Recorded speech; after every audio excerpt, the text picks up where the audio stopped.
Hello, and welcome to another episode of the EmpowerHer Business Accelerator podcast. I'm your host, Philippa Channer, and today we have an exciting, insightful episode lined up for all of you female entrepreneurs running service-based businesses. Our guest today is Whitney, and she's an aspiring entrepreneur who has mastered the art of running a successful business and navigating the complexities of marketing. In today's episode, Whitney's going to share with us her entrepreneurial journey from the early influences of her parents' business to her drive to innovate and improve. We'll dive deep into the importance of systemizing your business, of course, understanding your customer's perspective, and then of landing with crafting compelling marketing strategies. So Whitney's actionable advice is sure to resonate with anyone looking to elevate their business. So please stay tuned as we uncover Whitney's valuable insight and strategies that can help you overcome just challenges and achieve your business goals. And I'm just excited that you're here. So if this is your first time checking out the EmpowerHer Business Accelerator podcast, please make sure that you subscribe, follow, whatever you need to do on the channel you're listening to. On the show, we really share just ongoing marketing and business strategy advice for new entrepreneurs. We're talking like 3 to 5 years in the business. So if that sounds like you're in the right place, and you definitely want to make sure you stick around for all the advice we have. And this show is based off of our EmpowerHer program. It's a 16-week signature program I designed and developed specifically for female entrepreneurs and helping them navigate just this crazy world of starting their business and making sure they know how to market their business properly. Stay tuned. We are about to get the conversation started, and I appreciate you stopping by. All right, good morning, everyone, and welcome, Whitney, to the conversation. Whitney, please tell us a bit about your entrepreneurial journey. What got you to where you are today? Well, thank you so much for having me on the show. And in terms of my entrepreneurial journey, it was modeled for me as a kid. My parents also own their own business. And so I grew up watching them try to build a business, market it, perfect the product, hire people, fire people, train people, think about all of the things that are involved in owning your own business. And so you might have thought that I would have learned all the best things about being an entrepreneur. And in some ways I did. But quite honestly, mostly what I saw was the constant struggle, the stress of making decisions. Did I do this right? Did I not do this right? The business my family owns is a seasonal business. It's a family entertainment center, basically. And so there are 12 months of expenses and 7 months worth of income. How do you manage all of the budgets? And so I grew up seeing all of that turmoil in my family, along with the reward, but a whole lot of turmoil. Yeah. And somehow, for some reason, I still ended up becoming an entrepreneur myself. I think I got to a point where I put my hands on my hips and said, I can do this better. It will be different for me, not for any particular reason, but because I thought it would be. And the more I'm around other entrepreneurs, the more I hear that this is also the case for them, that they're good at a skill. They have a particular talent or a skill set. They're good at making something or creating something or doing something. And at some point, they flip a table and put their hands on their own hips and say, I can do this better. Yeah. And I think you'll agree with me. The moment you do that, the moment you also realize you have to do everything that my parents had to do: marketing, hiring, firing, training, pricing, selling, insurance, HR, all of the things. And it can be so overwhelming for entrepreneurs. One of the things I love about what I do now at Provoke Better, and I bet you do the same thing with the clients that you work with, is helping them systemize their business and overcome those many struggles so that they can grow their business while also outgrowing their busyness and all the stress that comes with it. I absolutely love that. I love that journey. I love the way you describe it too. And I feel like in a way you benefited from that experience as well, as seeing your parents struggle through their business, because then you have a more realistic expectation of what's coming, even though, you hope for the best and you hope like, oh, maybe I'll do better, but you still, when it happens, it's just like, oh, okay, I understand now from this side what they were going through. And it makes it a little easier to manage. Hold on one second. I told my kids, I'm like, I'm recording a podcast. Stay upstairs. Mommy's busy. But yeah, so I love that journey, and yes, I totally understand, and I have that conversation often with entrepreneurs that I work with, that that it's like reality setting in, and it's harder than they imagined, and there's a lot more to think about than they first thought about. And it's a great coaching moment, and Mhm. hopefully I'm able to guide them through the right tools and systems that they need at that moment to help them get through that hurdle. It's so important. I think as a community, we often do new entrepreneurs a disservice Hmm. by hiding how tough it is, by Yeah. not talking enough about all the other things that you need to learn in addition to that skill set that you originally got good at in order Yes. to also be good at running a business, because the muscles that you flexed and the talents that you perfected and mastered over time at getting good at that skill are not the same as Hmm. all of the muscles you have to do to perfect to run a business well. And Yeah. it's that disconnect that makes something like 63% of new businesses fail in the first 5 years. It's a Yes. tremendous failure rate. Yes. So, folks doing like what you're doing and like what I'm doing, other great business coaches and mentors, we're the ones, I hope, that are at the front line and saying, it's okay. We can, come on, guys. I know the way, this way. Come on. It's up this hill and around that corner, and get some water. Hydrate is always a good idea, Yes. because there are lots of people that are amazing at things. I want them also to be amazing at business while still having a life, and that's Yes. why we talk about outgrowing your busyness as well. Yes. So that, Yeah, still enjoying their trade, still enjoying their family, but being able to be comfortable and successful in their business. It's what it needs, and I cringe every time I see an ad or to hear somebody mention like, oh, you want to start a business? All you need is a website, some business cards, and a form that people can submit. Everything else will take care of itself. I was like, no, oh, that's a no. lie. That's a dangerous lie. Yeah. Yeah, or hustle culture. Mm, Just get up earlier and stay up later and throw yourself into it more, and that will fix it. And that is just destructive. I mean, we mhm. have to be building businesses that support our lives instead of depleting us. Yes, yes. And I know one of the things that really help people, what I coach people on, is understanding the right things to be talking about. Once they get the systems behind the scenes in Mhm, place and they get to mhm. a comfortable place and they start making content to try and get more customers. It's like, okay, what do you talk about? And I see too many people talking about them and what they do and their business and here's my offer, here's my next offer. It's like, no, no, no. That's not what people need. They need to know that you can solve their problems. They need to know that you understand them. It's like 100%. trying to convince them where how do we start creating content that actually makes sense for your audience so you can start making money and purchasing systems you need to make life easier. That's exactly right. Dean Way is a great copywriter. I follow him online. Winston Writes is his website. And he says it's their story, they being your prospect, your customer, it's their story with you in it. Yes. Yes. And you're absolutely 100% right when you say that so often we miss opportunities in the marketing message by talking too much about ourselves or our business, or how the company started when my grandfather pitched a tent in a field. And, it's like we do this and we do that. And we've been in business since God was a boy. I call that weeing all over your prospects. Yes. Yes. Very true. And I know you're familiar with him.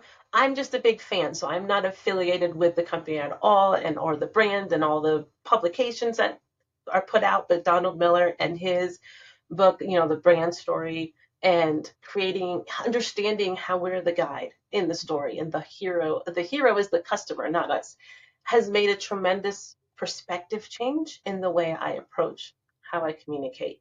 So do you want to elaborate a little bit on that and how it's impacted your business as well and how you write content? Sure, sure. Building a Story Brand was the first book of this type that Donald Miller put out. I think it was 2016 or 2017. And a friend of mine suggested it for me. And it was absolutely a light bulb moment about how I can build a brand story using my customer as the hero, their story, with me in it as the provider. I become the guide, is the language. And so in 2018, I got certified first as a story brand certified coach, which means that Lovely. I can talk about the material and the language and use it with my customers. And then later that year, they started offering for the first time Business Made Simple coaches, which instead of just focusing on the marketing message, talks about 6 different parts of the organization and the business that can be optimized. So I also got coach certification in 2020 when they allowed that to happen. Beautiful. So I definitely understand the material, and I find it a very easy framework to understand. And it takes some practice to actually be able to apply. Like anything else, it takes Yeah. practice to be able to apply it.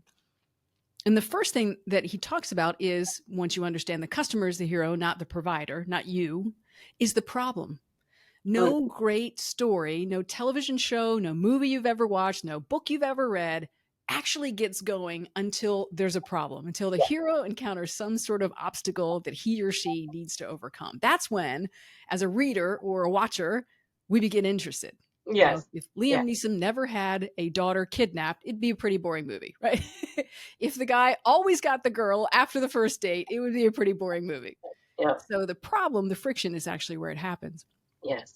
And what most marketers, what entrepreneurs who are trying to market struggle with is putting the problem from the hero's point of view. We put the problem from our point of view. Mm-hmm. And there are some ways that I have discovered to help get your mind and your vocabulary to switch to their point of view and describe the problem like they would. That is one thing I struggle with, and it's like I understand it myself, and I feel like I can execute it fairly okay. But trying to explain it to my clients, it's like I don't know how to describe it. Well, let me see if I can help. Perfect. When you think about a problem, Donald Miller, I'll borrow from his vocabulary, describes it in 3 different aspects: an external problem, an internal problem, and a philosophical problem. Okay. The external problem I want you to think about is the evidence.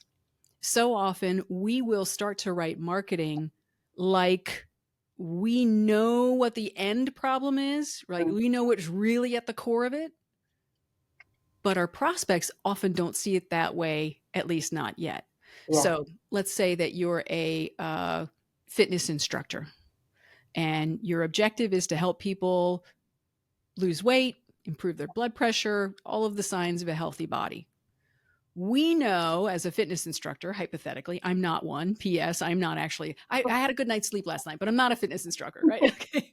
Maybe that fitness instructor says, well, I know, look, math is math. I need them to lower their calorie intake and up their calorie energy outtake, right? Okay. Burn more calories, eat less food. That's where that comes down to. But you can't talk about that because everybody knows that's the thing. So you look for the evidence of a problem. What is it that your prospect, if you're a fitness instructor, would agree is a problem? And so that's why fitness instructors will use things like, do you have a problem climbing a flight of stairs without getting short of breath? Yeah. Can you play with your kids at whatever level of energy that you want to and keep up with them, or your grandkids or whatever, right? We're looking for evidence that there's a fitness issue. Yeah. Did you just get a bad test result back from your doctor? And they say, you need to improve this, this, and this. Evidence is the external problem. And we want to hunt for evidence that the prospect will agree is there. Again, sometimes we know there's something happening, but nobody wants to admit to it. So first part of the exercise, if you're struggling with getting to the problem that your prospect is having, is write down everything that you can think of that could be an evidence proof point that there is, in fact, a problem in their life. Okay. Evidence is something you could see, something you could measure.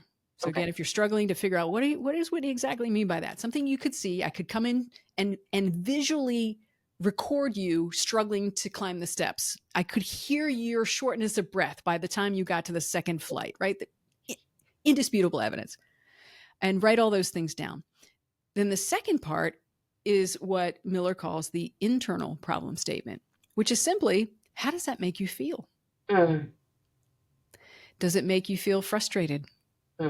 Does it make you worry about what life will be like 10 years from now or 20 years from now if you're struggling like this now with how you breathe or how you move? What's the feeling associated with it?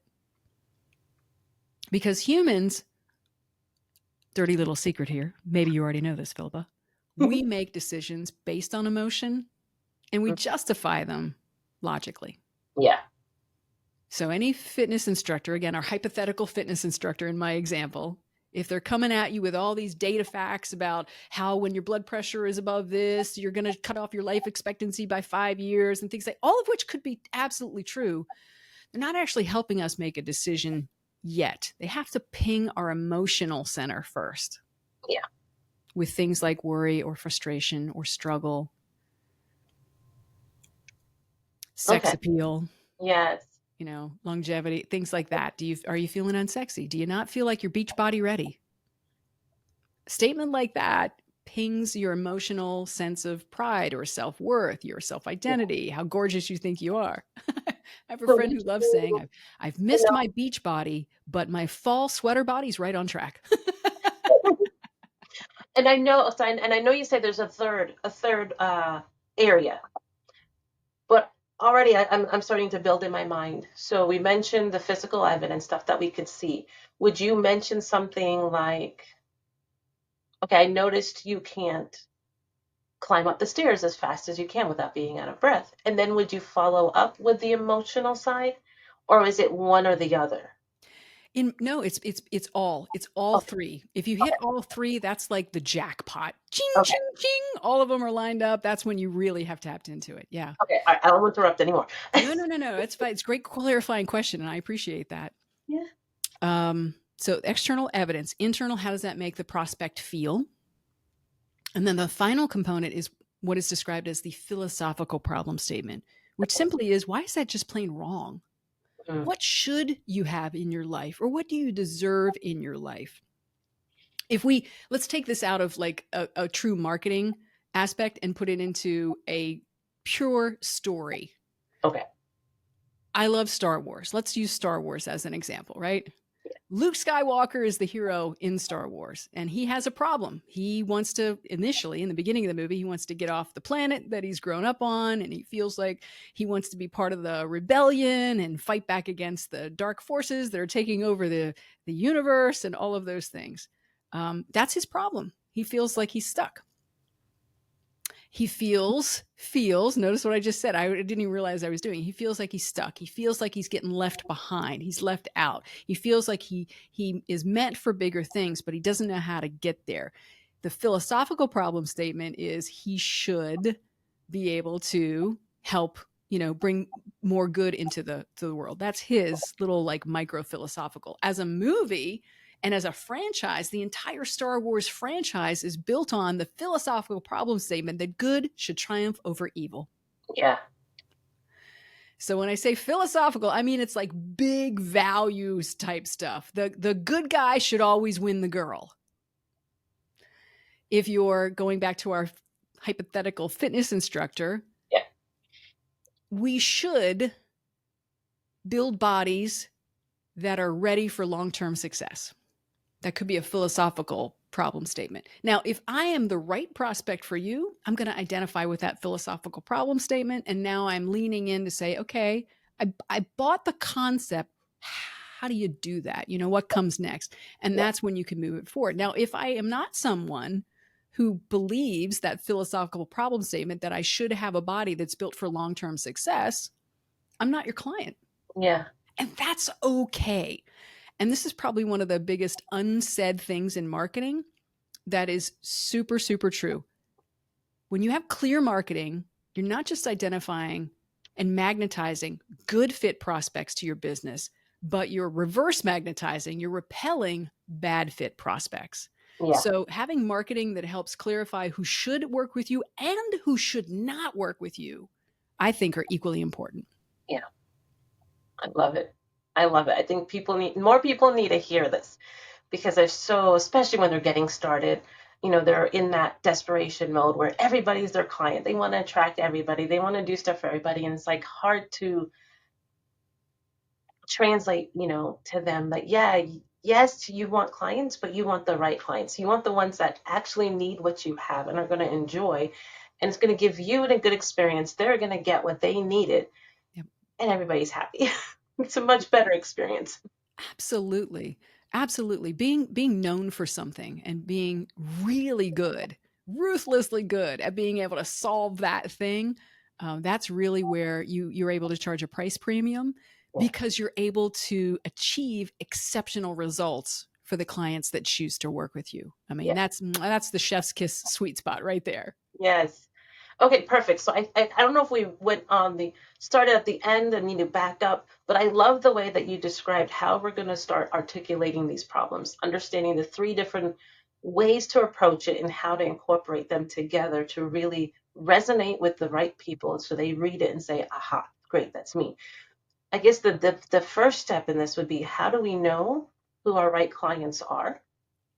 How do we understand who we're trying to meet and the Mhm. problems that they're actually facing? I feel like we touched on it a little bit before of articulating the problem the way that they see it, not the logical way that we see it, the Right. more advanced technical way, but understanding how your clients and customers talk about the problem. The best way to find that out is to ask them. When you get the testimonials and the reviews and the case studies, which sounds like it's a really big thesis, but that's not the way that I describe it. Basically, what's the success story? Think of it that way, a customer Yeah, success story. When you're asking those questions, you're getting the reply in that regular Joe street language that you want to be using in your marketing. yeah, You know, if you're a business professional, a coach like you or I might be, and you're using words like we leverage synergistic, like just punch yourself in the face right now because yeah, it means nothing.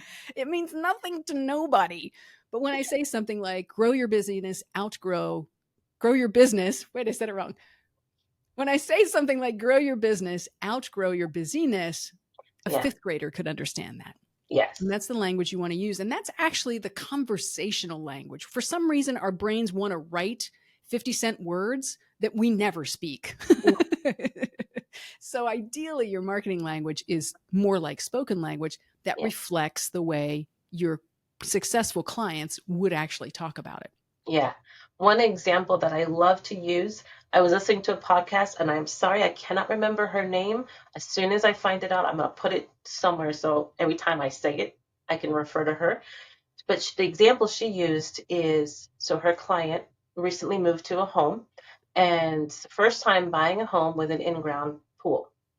And absolutely thrilled, has kids, so excited. And within the first month, the pool started turning green. Ooh, And of course, she's like, I can't put my kids in this. I don't know if it's unhealthy. I don't know what's going on. I don't want green pool. I want my nice, clean, clear pool. sure. And so she's researching in the ways that she would research, either talking to her friends, going to Google, going on forums, trying to figure out how to solve this green pool problem. And a pool expert could see her problem and know right away with their logical mind, this is a filter problem, not the water problem. The filter's causing the problem.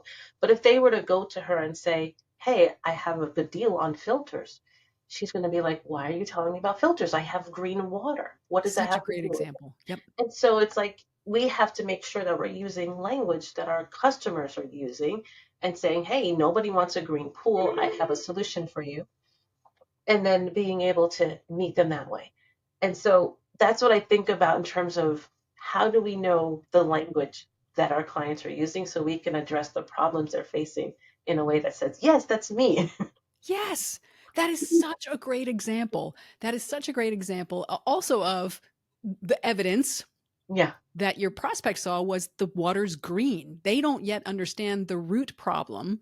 Yep. The root of the problem is the filter. And by describing it as a green pool, they're also doing that fifth grade language. If you ask Yeah. a kid in fifth grade, well, what's wrong with your pool? I don't know, it's green. They would say that. They wouldn't say, well, I think the algae content is disproportional to the chlorine sedative. I don't even, I'm making stuff up here. You can Yes. clearly. That's such a great example. Yeah. And that's really what great marketing language should be like. It should be very clear. It should be easy to understand. We sometimes out clever ourselves Hmm. and we lose the clarity. Yeah. So asking for the testimonials in a way that gets you that real language and then reflecting that real language in your new marketing is golden. That is magical. So ask them, how did you know you had a problem? Yeah. What am I trying to uncover when I ask, how did you know you had a problem?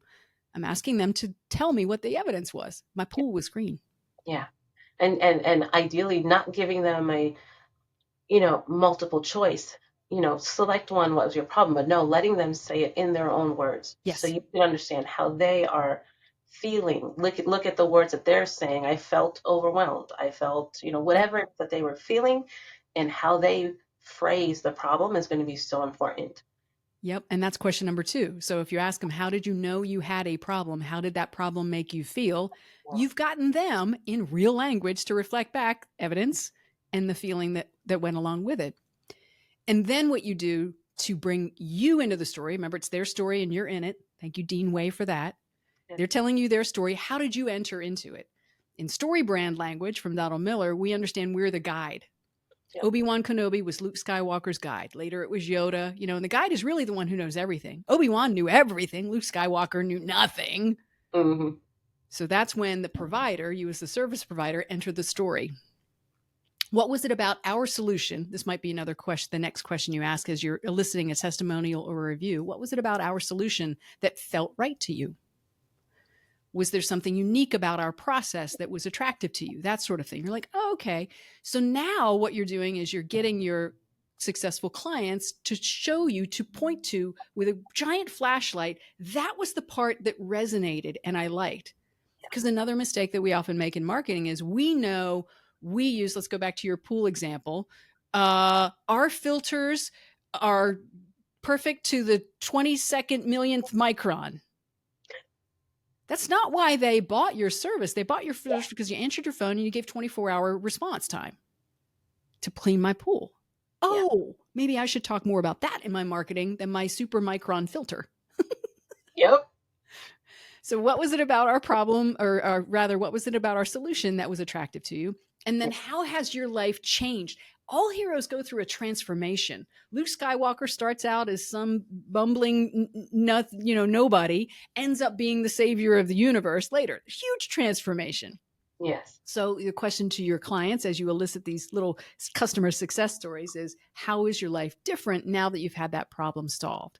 Now we love being in the pool all the time. Now I'm on a maintenance plan where somebody just comes in like magic elves at night and change my filters out and checks my water and whatever else it is. So I know I can always, my pool is always splash down ready. Yes. I mean, that's great. That's the sort of stuff you want to be talking about. Yes. I think once we get clients and our clients, when we get more business owners, more entrepreneurs understanding this, I feel like they're going to feel more confident in the way they market, and they're going to be creating messages that are going to get better results, that are actually connecting with the people that they need to help. And then, like, I get it. So, like, that pool owner who is really proud of his filter and how unique and special it is, there's still a place for him to be able to talk about that filter. It's just after they've become clients and, that you've helped them for a few months and you want to send them an email. Hey, do you know why your pool is so clean? It's because we have this. And then maybe those who are really intrigued about that type of information, they're already hooked on the brand, can start referring you because not only did you give them good service, now they have some evidence of, hey, they're great people and they have great products too. So you can still talk about all the fancy technical stuff you have, but it's at different stages of their journey. Yeah, you're absolutely right. It's rarely the first stage. A lot of my clients are in manufacturing and technology. And so those fields are populated by amazingly smart individuals, programmers and engineers and people that know way more about things than I know. But they often struggle then to bring it down to that 5th grade street language. And so that high jargon, that high technical vocabulary can be another barrier to great marketing. Never have engineers write marketing. It almost never works. And I love my engineers and I love my developers. I need those smart people in the world. I just don't want them to do the marketing. I I think that's almost for all professions, like, doctors, lawyers, a lot of professions that are very technical. Mm-hmm. It's, you are great at what you do not change that. But when it comes to marketing, you either need to step back and put another hat on, Yeah. or reach out and have an expert come join your team and kind of give you that guidance of how to articulate the value of what you do in a way that people could actually understand and Yes. connect. Yes, and if you are that marketer in that organization trying to pull the nuggets from the smarter people around you, tell them, I love this technique. It's been super successful for me many times. Yeah. Explain it to me like I'm 9. Yeah. Explain it to me like I'm 9. Yeah. And you will see these super smart people sit there and well, it's more like this. Okay, closer, but I don't understand that word. What's that? Why is that important? Hmm. And it's been a very successful technique that I've used in multiple instances. So again, if you're that struggling marketer, tell it to me like I'm 9 and That see would if bring that it doesn't get much you closer. closer. Okay, awesome, awesome. Well, do you have any additional value that we can offer to our audience to help them get better on talking about the value that they offer to their potential customers? Absolutely. What I'll do is set up a page on my website just for listeners of Empower Her podcast. Go to provokebetter.com/empower. And I'll put a few resources on there for your listeners, including the cheat sheet for how to get better testimonials and customer success stories for yourselves. Lovely. And I'll also give you a link to a free trial on Business Made Simple. So for 7 days, you can learn straight from the source if you want to learn how to build a brand story and how to get that core messaging together. You can learn that right from my colleagues at StoryBrand, my friends over there. Awesome, perfect. And you will also include, I guess, well, I can include it in my show notes, how to connect with you. So what are the best ways that you want people to connect with you directly? In addition to the provokebetter.com website, I'm most active on LinkedIn, where I love to rail against hustle culture that tricks us into thinking it needs more of us all the time, endlessly more of us. So I'd love for you to connect with me on LinkedIn. Okay, perfect. I'll get those word outs. And thank you. Thank you so much, Whitney, for being here, sharing your wisdom and knowledge. And I just look forward to continue to get to know you and collaborate, hopefully in some ways, to just better get the word out to all the entrepreneurs how to better communicate at all times. It shouldn't be that difficult to get new prospects and new customers, and I really appreciate the opportunity to talk about it on your show. Thank you. Thank you so much for tuning into this episode of the Empower Her Business Accelerator podcast. I hope you found Whitney's journey and insights as inspiring as valuable as I did. Remember, understanding the multifaceted nature of running a business, systemizing your operations, and creating marketing strategies that resonate with your audience are definitely things that are key to achieving your business success. Please, please, please don't forget, as she mentioned, to visit provokebetter.com/empower for more resources and connect with Whitney on LinkedIn to continue the conversation. If you enjoyed this episode, again, please subscribe, rate, and leave a review on your favorite podcast platform. Your feedback definitely brings us joy, and it helps us bring more valuable content to female entrepreneurs just like you. So until next time, please keep empowering yourself and your business. Make sure you come back next week. We are going to wrap up this month. And then make sure you come back next month, because we are going to be talking about the power of our value proposition statements, how to create one, why they're so important, and where to put it. So you don't want to miss that information. So until then, guys, have a great week, and I'll see you then.